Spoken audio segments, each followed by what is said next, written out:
Welcome everyone to our May Capital Chat, the last day of the month. We're glad that you are all here with us today. I'm Brooke Lovelace. I'm the Executive Director of the Iowa Developmental Disabilities Council. And today's focus is mostly going to be on voting, with maybe a few announcements and some time for you guys to do some discussion and some questions as well too. So you're not just listening to us, and we do have some great guest speakers today. So you don't have to listen just to the DD Council. So that might be a fresh change for everybody. But I think I'm first going to turn it over to you, Amy, to kick us off. Unmute myself. Hi, everybody. Good. Happy last day of May. I just wanted to first talk about, we're going to talk a little bit about voting and voter empowerment today, since we are coming up here on the primary election. But I wanted to just kick it off today by talking about kind of the trend we're seeing in voting in Iowa, which is very, very close votes. I have heard from many of my kids' friends. My daughter's a first-time voter this year. Well, she was last year in the city elections, but first primary or general election and primary vote this year. And a lot of her friends are like, my vote's not going to count. And it drives me crazy because that's just not true. And so I wanted to throw up a couple of statistics here to show you how close some of these votes are. And this is, I think, indicative of the fact that we're having more divided voting, closer votes. And it's just kind of a trend that we're seeing in Iowa. So it started back in 2020 where Representative Marionette Miller-Meeks, who's down in the south and east corner of Iowa. I tried to get these geographically placed too. So we've got west, east, middle. But she won by just 6 votes in a congressional campaign. It was the closest congressional election in the country. That's out of 413,000 votes. 6 votes made a difference. So if 6 people decided, my vote's not going to count, or 5 or 7 people decided, that would have changed the vote total. That was in 2020. In 2022, we had a record number of House votes that were super close, state House votes. So a lot of you know Representative Josh Turek. He won by just 7 votes on election night. His challenger asked for a recount, and the final count was 6 votes. So 6 votes made that change. That's over in Council Bluffs, so the western side of the state. If you move to the middle of the state in Ankeny, Representative Heather Mattson won by just 24 votes. She beat an incumbent, a person that was already serving as a representative. But after the vote count, it was 23 votes. Representative Chuck Eisenhardt up in Dubuque on the western side of the state, north and west, or east, I'm sorry. He won by 95 votes. The final count after a re-election was 94 votes. And that's in a very, very strong Democratic stronghold. So it was a surprise to many people that there was that close of an election there. Representative Luana Stoltenberg's race was probably the craziest and didn't get decided, I don't think, until mid-December. Her race went through 2 recounts. She lost on election night by 29 votes. A machine recount, which is the standard that they do, found that was she only lost by 6 votes. So she requested a hand recount, which then reversed it and showed that she won by 11 votes. So these votes are so close that you can see that if you and a handful of friends decide, my vote's not going to count, then that could change the whole outcome of the race. And then more importantly, it changes what people focus on at the Capitol, because each candidate comes with their own list of priorities that they're going to want to do when they go to the state Capitol. So when you get frustrated that legislators are or aren't doing certain things, that is a direct impact of the votes. Because we vote people in that come along with them with priorities, their own personal priorities, their party's priorities, their district's priorities. And if you haven't talked to them and made your priorities their priorities, then you can see that has serious impacts on individuals in the state with or without disabilities. So I just wanted to start off our conversation with that, and more importantly, turn it over to Brooke, who's going to introduce our speakers who will share some personal insights on that. Great, thanks for that, Amy. Yeah, we do have two great prominent self-advocates with us today with Alex Waters and Jen Wolf, and they're also great friends of the council as well. And I think we'll let them introduce themselves, but I think Alex said he wanted to actually get the party started. So we'll let Alex go first. And thank you guys both for being here today with us. No, I really, really appreciate that, Brooke. And Amy, thank you so much for setting the stage and talking about some of those really close races. Yes, I want to get the party started. Come on, May is coming to an end. It is Friday. Hopefully the sun is shining wherever you are joining from. But I want to just briefly introduce myself, and then we'll be happy to talk about some different topics, the importance of voting, but also being an educated voter and just the opportunity for all of you to continue to make a difference, even when it seems like there might not be an impact or you might not see that direct impact. My name is Alex Waters. I'm coming to you from Iowa's West Coast, Sioux City, Iowa, baby, all the way over here. And so joining actually from my office, and I have my little puppy here with me. She's out in the main area, so if at any point I gotta jump off, she's probably gonna try to interrupt and wants to be a part of every Zoom I'm on. So as soon as I start talking, she thinks she needs to come in and be a part of it. But I really have been involved in the political sphere for some time. I was really involved and loved participating in high school and continued to stay active.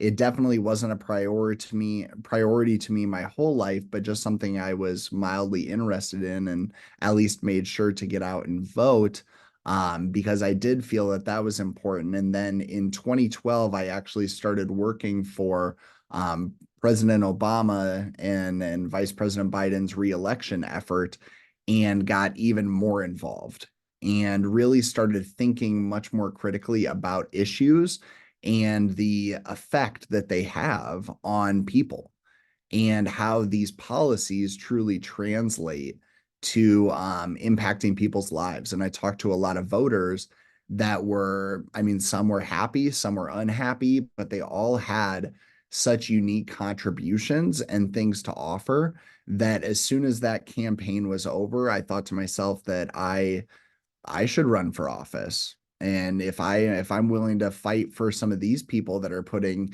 their names on a ballot and they're willing to um, advocate for what they think is important, surely I could do the same and try to make a difference. And so I ran for office in 2016 and was, or no, 2014, I apologize, and was unsuccessful.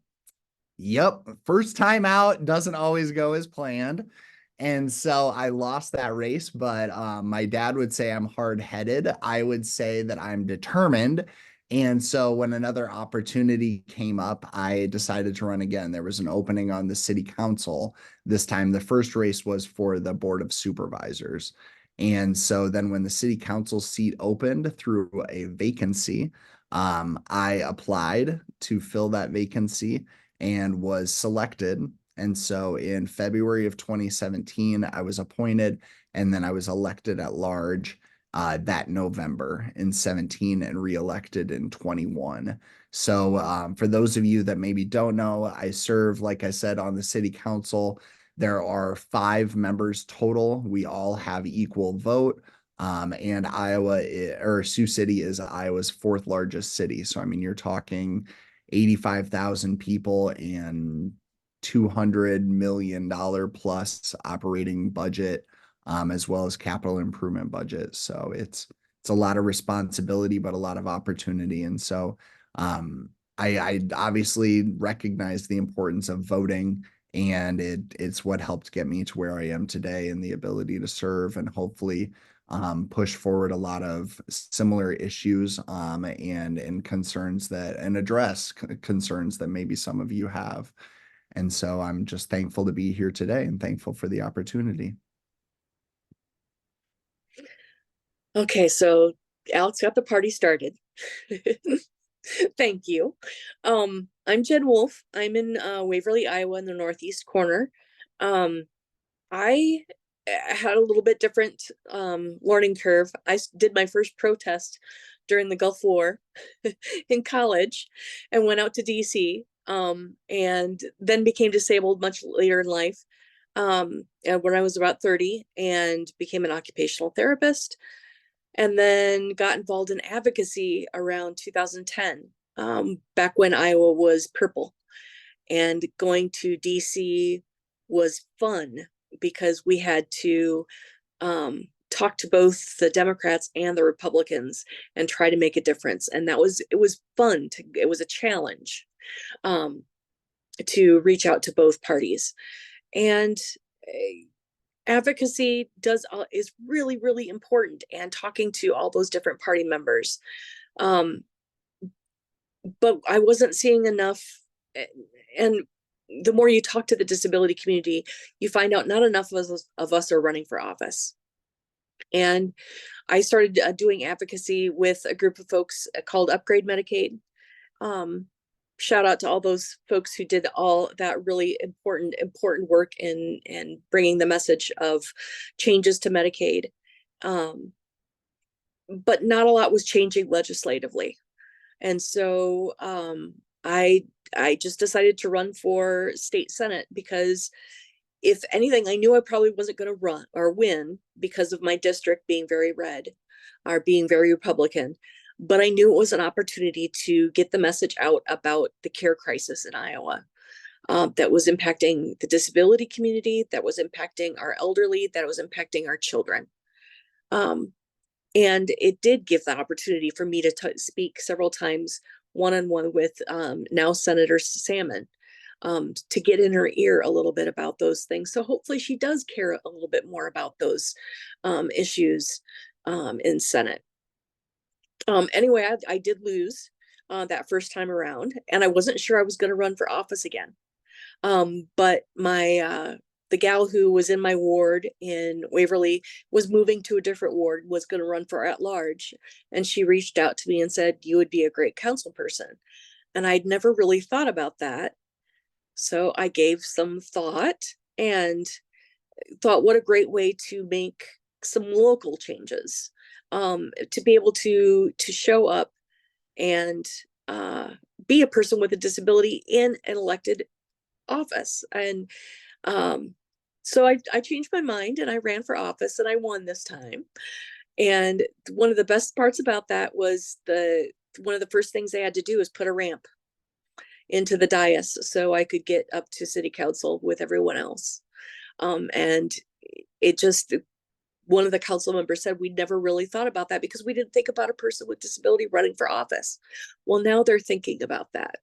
And I think that's one of the most important pieces of showing up in that way. But let's get back to the importance of voting and getting out there, because one of the things that I hope we talk about is that the disability community at large kind of has the lower turnout. And what can we do about that, Alex? Yeah, well, way to tee me up, Jen. I appreciate it. And one thing I wanted to also just commend was it was really Jen and Upgrade Medicaid and the team that she rallied in Iowa that got me really excited about change in Iowa and feeling that we all should band together to make a difference. And so Jen was a big inspiration to me. And she also helped me realize that I did not identify or let all of you know, if you don't know me personally, I told a little bit of my story, but more politically and professionally. I had an accident when I was 18 years old. And so I'm a C5, C6 quadriplegic. And so I'm coming to you from my power wheelchair. And so that really, it opened my eyes to just the disparity and the inequity. And so I've been getting more and more involved since then. But Jen, since you so aptly teed me up, I wanted to just talk about a couple things today and really just highlight for all of you that are tuning in or those that might be joining or listening in the future, and just talk about that first slide that Amy had put up there of just how close some of these elections are and just how much that matters. Because I think sometimes we think that we are such small fish in a big pond, and there's so many people going out there and voting, or we think the odds are so stacked against us that, oh my gosh, I'm just a minority party, or my district doesn't look like me, let alone would they elect me, would they elect the person that I believe in, and they're not getting as much money behind them. I'm not seeing the mailers or seeing their commercials. Gosh, I don't think they have a chance. I might as well stay home. And the truth is, folks, is that is all smoke and mirrors. A lot of times that's not true.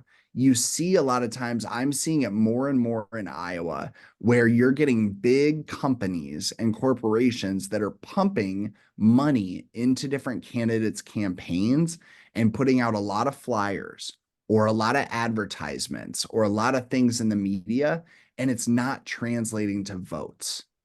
And so a lot of times you'd be surprised at what matters to people in Iowa are the people themselves. And if you believe in a candidate, if you think someone can truly make a difference in not only your life, but the lives of those around you, those in your community, those in your part of the state, or maybe even just your city, you need to rally behind them. And you need to encourage them to continue to fight and continue to stay in the race and talk to others about why it's important to get behind them. Because then when you start to do that and that vote multiplies, you really might be surprised by the outcome. Even when things seem like the odds are stacked against you, you're seeing now more and more people are getting to be a part of the process. And we're seeing some changes happen in Iowa, which I think is encouraging, but also proves that there's a lot at stake. Because sometimes not only are these elections coming down to a small number of votes, but sometimes legislation itself is coming down to a small margin of votes. And so we have to think about the end game and, gosh, what is at stake? What is at stake if I'm willing to stay home, or I think the process is too difficult or arduous, and so I just don't think it's going to make a difference? And the truth is people like Representative Turek and others are finding out that, man, if they would have convinced that one family, if they would have convinced that one small group, if they would have took the opportunity to go and talk to them and encourage them to get out and make a plan to vote, or maybe if you and your family would have went out, it could have been the tipping point to really get a good person elected that was going to fight and advocate for what you believe in. And that kind of brings me to my second point that I really wanted to talk about just initially here. And then I'm going to kick it back over to Jen for some things that I know she wants to talk about. But the thing is that I wanted to talk about was becoming an educated voter. And I think that sometimes is really important as well, is people get uncomfortable with voting, or maybe think that they shouldn't go vote or that they don't need to vote because they don't know enough about the candidates. And I'll be first and foremost to admit to you, sometimes I feel that way. I'm an elected official that's very informed, and sometimes I feel like I don't know enough about the stances of these individuals. And so I'm asking all of you to take a moment and not only think about it and try to do a little bit of research online, but use any opportunity you have to really talk to them, to be able to find when they are going to be in your area, when they are going to be hosting events, and have those initial conversations with them to hear what are their priorities, what do they want to do, What are they hoping to accomplish? Because I think that will tell you a lot about a person.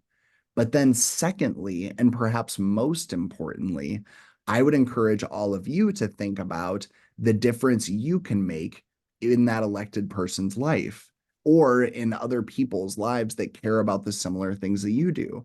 Because not only are you going to be learning more about them and whether or not you should support their candidacy, but you're also going to be talking to them about what issues are important to you. And so, regardless of political party, no matter who it is, what they're running for, I want to take time to really let them know this is what I'm facing. This is what the barriers are that are before me, whether it's for Medicaid, caregivers, what have you, just my ability to live. This is what I'm going through. And if they are knowledgeable about it, no matter whether they're ultimately the candidate I vote for or not, they might be elected or they might have influence down the road and can truly make a difference. And so it's really important for you to become an educated voter, understand that sometimes these votes and these races come down to so few, but also while you're becoming educated, you have an opportunity to educate those running about things that are very important for you and for a lot of Iowans. Jen, talk to me about your thoughts, the importance of voting and getting people out there. Making a very similar point is that education. Our legislators, our elected officials hear a lot from lobbyists, hear a lot from business people. They do not hear enough from the typical person on how policy impacts them. So anytime that you share your story is an opportunity to educate them. And you make more of a difference than the lobbyists do. Your story stands out because you are a constituent.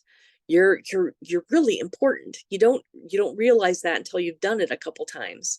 But like Alex said, going and meeting any of your legislators, attending town halls, raising your hand, which can be really hard, can be very intimidating, but doing it and getting practice doing it.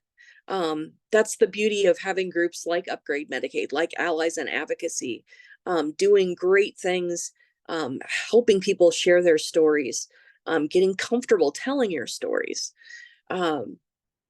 because you make a difference. There's people in our community like Matt Gurlio and Greg Fear who have gone and talked to the governor, and Brady Werger, who've talked to our governor and legislative, Tucker Cassidy and Alex. People have gone out and meet presidential candidates and made a difference in policy. You never know what you're going to say, how it's going to impact that legislator. And it might be the story that makes them have their aha moment and go, that's why I should vote for that. And I want you to think a step further too, that there are more of us running for office throughout the disability community. And there are wonderful programs like NICL, the National Council on Independent Living has the Elevate program. Sarah Blahovic has started Disability Victory, which is helping people run for office. There's New Disabled South, which is helping people in the southeastern region of the country with advocacy and running for office. And I just want to put a shout out to Build the Change from Act Blue, which is a new podcast. And their latest one is on disability advocates. That sometimes voting doesn't seem enough. Sometimes advocacy doesn't seem enough. That means it's time to stand up and run for office. And I want more people to think about that and to talk to Alex and myself about doing it, because it's hard. It's a challenge, but it's worth it. It's very much worth it. No, I think you bring up a great point. One more thing that I just wanted to say is, in addition to thinking about not only educating yourself and making sure the importance of voting for people that you believe in, like Jen said, and even running for office yourself or considering the opportunity to do that, one of the other things I would highlight is, look, in a lot of ways, people, at least I'll speak firsthand, having a disability in Iowa and living through some of that is really difficult. It's really frustrating. And there are things that need to change. And so if you find yourself frustrated about some issue or something that's going on, you can truly have an opportunity to, like Jen said, educate those people that are running for office, that serve in various offices, that have the opportunity to make a difference or make your life better. And you might think, oh, I will definitely vote for presidential candidates. I would never miss that election, right? But sometimes you don't realize that, man, your local city election is going to matter just as much. Because now I don't want to speak for Jen, but gosh, sitting up behind the council, and serving the fourth largest city in Iowa, it's like, gosh, I see the way that we spend our money and I see the way that we have programs that empower people with disabilities. I see the road projects that we do, the upgrades that we make to our infrastructure, or the housing options that we have in our community. I mean, you better believe every time a developer comes before the council wanting to do a housing project, I'm talking about zero entry. I'm talking about roll-in showers. I'm talking about affordable homes. That's all, like, we all have that inherent power just by being a local elected official. I know it's important to show up for a presidential election, but you all need to be informed voters for your local people as well, because think about school board decisions that are being made. I don't have kids, right? I don't. And maybe you're sitting there and you don't have kids, but surely you see the value in having people with disabilities included in the classroom, making sure that we are funding AEAs, making sure that we have the resources available to empower those educators that are doing such meaningful work. So you better believe I'm educating myself about school board issues so that I can make an informed decision when that school board election comes around, even though it may not seem like it directly affects me. And so I think that's important too, is just really standing up for those opportunities and recognizing that, man, you have a lot of inherent power. Because as someone that grew up in very rural Iowa, small town, shout out to anyone coming in from a small town. Those elections are even more close.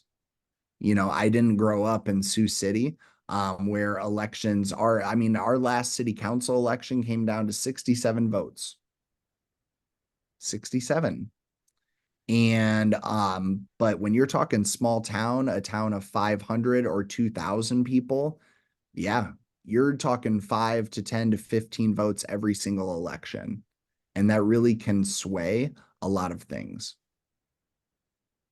All right, I'll put the mic down because I know Jen might have a couple extra things and I want to get to my favorite part at some point, which is the Q&A. I think the only thing I have to add is the fact that we have a lot of educated voters on this call. What's the next step? Is getting your friends and family to have voting plans, to encourage other people to get out involved in, well, not even just voting, but getting involved in campaigns. If there's somebody that you truly believe in, start working for them. You can make phone calls. And if that's not something you're into, you can write postcards. There's lots of different ways to volunteer to help your candidate.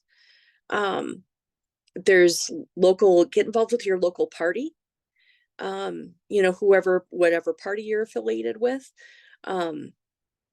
That's building community. A lot of times in the disability community, we feel very isolated from our communities. This is a way to get involved.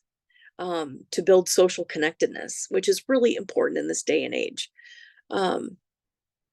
That, make plans, make it fun, make it, let's all go vote and then go out to eat. Do something fun around it where it's a celebration of the day, of the activity, and then a celebration of spending time together.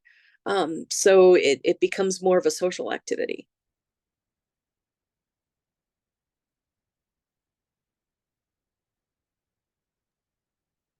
Thank you both so much. I was busy writing down your quotes because you had some really good ones. Fortunately, we're recording it, so I can go back and get them correct. But I think that's a great way to stop at that point, because I know many of you I see on here have been regular voters, and that last piece of taking action and trying to get others to out to the polls too is important. So let's open it up to questions, not just on voting. If you have other questions for them as self-advocates, I'll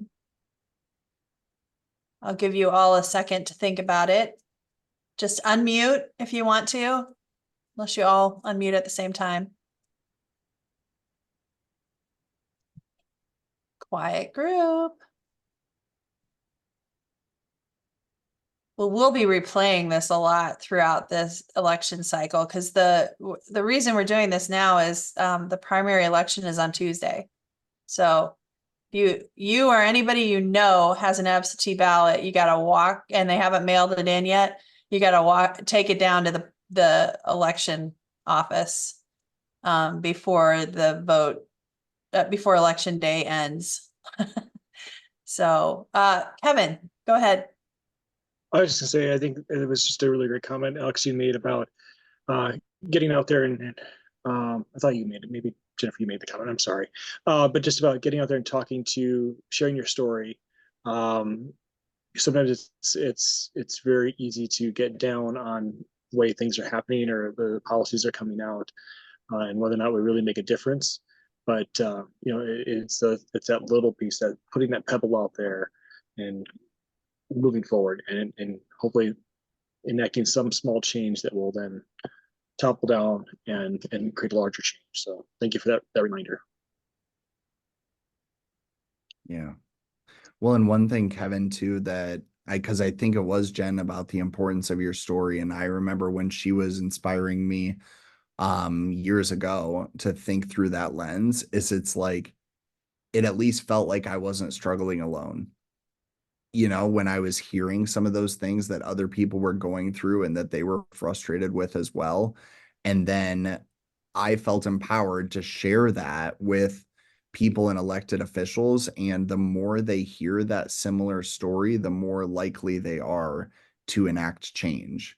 When Representative Turk was going and pushing some legislation through this last cycle, I was doing everything I could to try to get people to share their story of how frustrated they are, because our elected officials need to be reminded that this isn't one person that's telling you this story. This is a common frustration in Iowa, or a common issue that's going to affect a lot of your voters. And unless we turn out and show them that voting has consequences, unfortunately, sometimes change doesn't happen.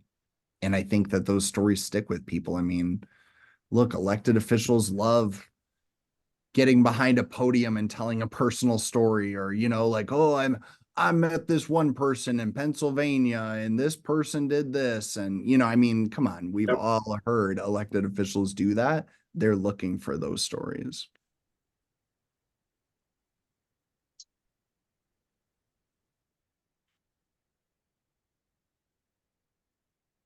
Anybody else have questions?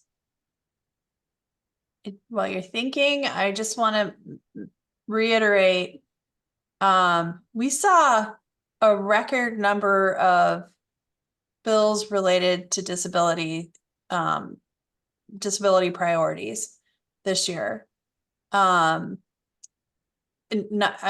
even just setting aside the AEA bill, but talking about work, employment opportunities, competitive integrated employment, making parks more accessible. I mean, just a lot. And to the point where Carlin and I, we started and Brooke started the bill of the week. And we were actually worried at the beginning of session, there wouldn't be enough issues to have a bill of each week. And we were so surprised this year. And I don't know why we were surprised. We had our first elected individual with a disability in a wheelchair at the Capitol who was driving a lot of that. And as well as a person whose family member has a disability and is on the board of a provider agency introducing bills. It's a direct impact of electing people that share your values and will voice your priorities at the Capitol. And in fact, the election of Josh Torek meant that the state house had to become accessible, which it was not accessible. Barely is accessible right now, but it is accessible now. So individuals who come into the Capitol to visit their legislators and might have be in a wheelchair or have other mobility issues can actually go get their picture taken down on the floor of the house now, whereas before they could not because there were steps. So again, elections have consequences, both good and bad. And that's, I think our speakers said that best. So last call for questions. And I will release them from their duties here today. And thank you guys so much. Go Amy, ahead. if I can hop in, one last thing that I wanted to just comment. Sorry, I was reading Brooke's comment, I think, Brooke, in the chat, which I agree is really important to utilize those resources, but it just spurred my thought process too, just that I wanted to highlight, especially for people on the call that maybe you're unsure about voting or not regular voters, to just feel empowered and know what abilities you have as far as and what rights you have for assistance with voting. Because I think sometimes we don't know that and we forget that. I mean, now, gosh, if you're unable to get out of your vehicle, you can drive up and you can actually call a hotline or a number to be able to have a ballot brought out for you, so that you can sign it, you can fill it out, you can do that. They will return it for you. And trust me, with some of this Iowa weather, you better believe I was almost making that call. So don't feel like, oh, I don't know what's going to happen. I don't know what I do. A perfect example is, look, I can't utilize my hands. I just can't really write effectively. So I would never be able to fill in a ballot.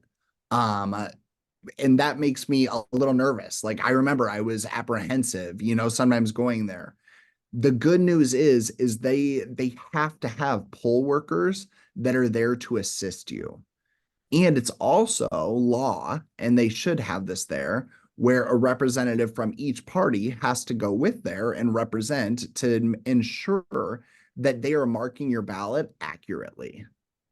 And so you should feel assured that your vote is going to count for the people that you want to count it for, but then also try to get behind or try to get away from those nerves and step out of your comfort zone to be able to go and vote. Because I know that sometimes it's scary. You're not sure where you're supposed to vote. You're not sure what resources you need. And so I would really encourage you to make that plan to vote. Look at where you need to go. Look at if you want to vote by mail. Laws certainly are making that more and more challenging nowadays. So you got to make sure that you get that ballot turned back in. But really, there's so many different things that are there to help you, including sweet and kind individuals that work those polls the day of, that truly are just happy that you're there voting. And so they really want to assist you with that. So take advantage of that and allow them to help you so that you can do your duty. And one last thing for me to circle back to way to the beginning when Amy was talking about how close the elections are. We are the world's largest minority. There are 1 billion of us in the world. If we would actually get out and vote, we would sway the elections, especially here in Iowa. So don't forget how important your vote is. It's your voice. Just remember that going into these primaries and next elections. And Jen, you mean we're the largest minority or largest group? You mean as far as disabilities overall, not just good-looking city council members, right? Exactly. Okay, that's what I thought. I just wanted to clarify for folks that disabilities in general. I got you. In general, yeah. No doubt. Well, thank you all so much for the opportunity. I'm confident that you can Google my name and find out just about any ways to get in contact with me. Otherwise, the DD Council is more than happy to pass along anything, and I would assume the same is true about Jen. But if you have any follow-up questions or anything you were a little nervous to ask here, so I'm an open book, so reach out anytime. So thank you all so much for this opportunity. Thank you. Alex. Thank you, Jen, very much. That was phenomenal. I think we'll be using these comments for quite some time throughout the election cycle here. And also, just to plug in for, since they offered, if you know of people who are like-minded and want to run for city council or run for school board or run for Congress or any of the seats available, I'm sure they would help give advice on that as well. It's an eye opener when you start. And hey, Alex, President Obama lost his first race too. So for state No house. doubt. As Yeah. well in Lincoln, and there are a lot of people that have had to try and try again. And so That's right. it's important to be persistent. Well, thank you. And I love that you shared about the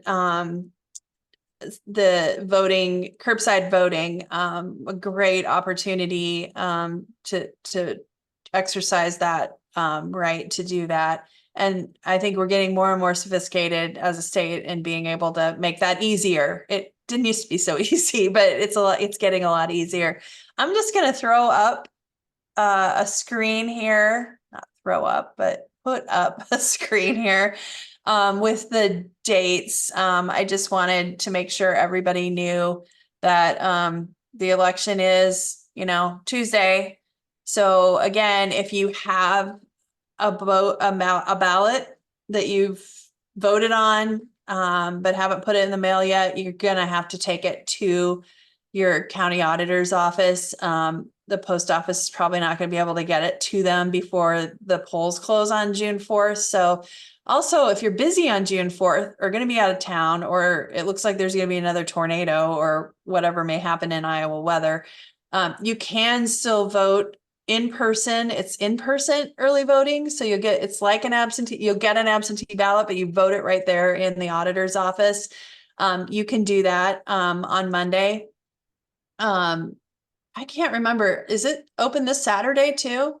The Saturday before the election? I think they are. I think they're supposed to be open the Saturday before a primary or general election, but you can call your county auditor's office to find out more details about that. But I just wanted to make sure everybody knows that if they've got a ballot sitting there, if you haven't voted it, you can take it to the polls if you haven't voted it and surrender it, and then they'll let you vote. But I do want to switch gears here. If there's not any more questions about voting, I see there's a couple chats. Amy, can I just make a comment before you move on? Just want to encourage you all, if you're feel empowered now, to do more education about voting and about candidates and their stance on values. The DD Council has grants available for groups or individuals to do voter empowerment trainings, and that can be organized however you would like to do that fits your local needs and interests. It could cover many of the things that we covered today, encouraging and empowering people to exercise their right to vote, to know what their rights are when they go to the polling place, to encourage educated and informed voting so that we're educating others about how they can get educated on candidates and what their stances are on issues. It could also involve inviting candidates for office to your event to ask them specific questions about their stance on issues. And also ways that we can talk to our friends and family about disability policy and policies that are important to all of us and how they can be more educated on those issues too. And we know that that can be tough sometimes because politics gets in the way. But as you heard from these individuals today, how important it is to think past party and past personality of candidates and really get to the values that they promote and maybe using when they are exercising their right to vote on laws and policies, public policy. So you can find the link to those available grants on our website. We'll put it in the chat also, and hope you will take advantage of it. Yep. Thank you, Carlin. Switching gears really quickly. This just came into my inbox as we started this call. So if you haven't seen it already, if you're on HHS's list, they are going to be having a couple public comment sessions on the new behavioral health districts. So that would be the merging of mental health, substance use, tobacco, grants, anti-tobacco or tobacco prevention grants into new behavioral health districts. And those, you probably saw the map that they had prior, a suggested map, but I think they're going to go out and ask for thoughts and people's ideas on those districts and in terms of improving access to services. And so they have 2 virtual sessions set up. It's right here. We will put those on our website. I will also have this PowerPoint on our website where we post all of our videos. I can put that into the chat too. But if you just go to iowaddcouncil.org, you can find, it's pretty easy to navigate and find where the capital chats are. They're also, Brooke, you know more about this since you had a conversation, but there's also some upcoming planned sessions on the Aging and Disability Resource Centers, the ADRCs, where the non-Medicaid disability service coordination is going to be moved into. So breaking up the MHD, mental health and disability services regions, into behavioral health districts and these aging and disability services network. Those I don't believe are yet planned, but we should hear about those soon. Do you have any more information on that, Brooke? No, they will take place throughout the summer, though. There'll be plenty of opportunity to participate. But once we get that schedule, we'll be sure to throw that in an email and also on Facebook. Yeah. And we will post it in our news section as well on the website. I'll get this one in the news section on our website as well, so you can find it in multiple locations. Just a very last, we have one capital chat set up for June 28th at 11. I'm sure we'll be talking about anything surprising in the primary results. We will start to talk about and shift gears to Congress, since they might actually be doing some work this summer, maybe, hopefully. And we'll continue trying to find some special guests that we're not sure yet who those will be, but we will announce some special guests. I think you probably everybody agrees that you want to hear from people other than Brooke, Carlin, and I. It's going to be hard to top Jen and Alex, though. So I know the challenge is out there for you advocates. Yes. So make sure you sign up for that one. I know June's a tough month, and we usually take July off, so we'll see if we need to have a July one, but usually we skip it because there's a lot of people gone. All right, well, thank you guys, everybody. I'll give you some more time in your day. Thanks for joining us today. Got 10 minutes free. And thanks to our interpreter, Michelle. Appreciate you. All right. Thanks, Amy. Thanks, Bye. everyone. Have a good weekend.